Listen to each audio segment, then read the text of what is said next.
जब खबर मिली कि हजरत अली की वालदा विसाल कर गई तो हुजूर रोने लगे। फरमाया वो अली की नहीं, वो तो मेरी माँ थी, मेरी अम्मा थी। इमाम अबू नईम ने लिखा है, कहते हैं हुजूर ने फरमाया जब मेरी अम्मा को गुस्ल देने लगो ना, कफन पहनाने से पहले मुझसे पूछ लेना। सहाबा कहते हैं कफन देने से पहले औरतें आई, हुजूर क्या करना है? नबी पाक अंदर गए, जो कमीज पहनी हुई थी वो उतार के दी। फरमाया चिट्टे रंग का, सफेद रंग का कफन न देना, मेरा कुर्ता पहनाओ मेरी अम्मा को। हुजूर ने कफन दिया।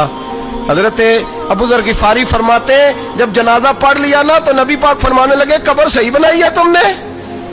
हुजूर सही बनाई है। फरमाया नहीं, लगता नहीं। फरमाते हैं ये कहते कहते मेरे नबी कब्र में उतर गए, मेरी आंखें बरस पड़ी। मैंने कहा अली की अम्मा, रब तुझसे क्या हिसाब लेगा? सारी रहमतें तो पहली तेरी कब्र में आ गई। इश्क सरकार की एक शम्मा जला लो दिल में, बाद मरने के कब्र में भी उजाला होगा। नबी पाक कब्र में लेटे, फिर बैठे, फरमाया सही है कब्र। फिर मेरे नबी पाक ने दफन किया उनको। फिर देर तक दुआ करते रहे और रो के फरमाने लगे अल्लाह अपने नबियों के वसीले से और मेरे वसीले से मेरी अम्मा की कब्र रोशन कर दे। हजरत अबू जर फरमाते हैं किसी का दिल नहीं करता उसकी माँ मरे, आज मेरा दिल करता था काश मेरी मर जाती, ये फजीलत मेरी अम्मा को नसीब होती। सैयदना अबू जर फरमाते जब हुजूर रुखसत होने लगे तो मैं करीब गया, मैंने कहा हबीबा जरा ये रंग मुझे भी समझाएं।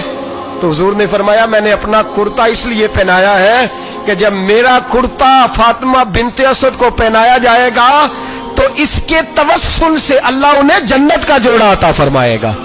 और कब्र में इसलिए उतरा हूं कि जब मैं कब्र में उतरा हूं तो अब मेरी अम्मा की कब्र तंग नहीं होगी, बल्कि अल्लाह मेरी बरकत से कुशादगी अता फरमा देगा। पसे मुर्दन फरिश्तों ने जो तलाशी ली तो क्या निकला, फकत एक दिल के गोशे से ख्याले मुस्तफा निकला।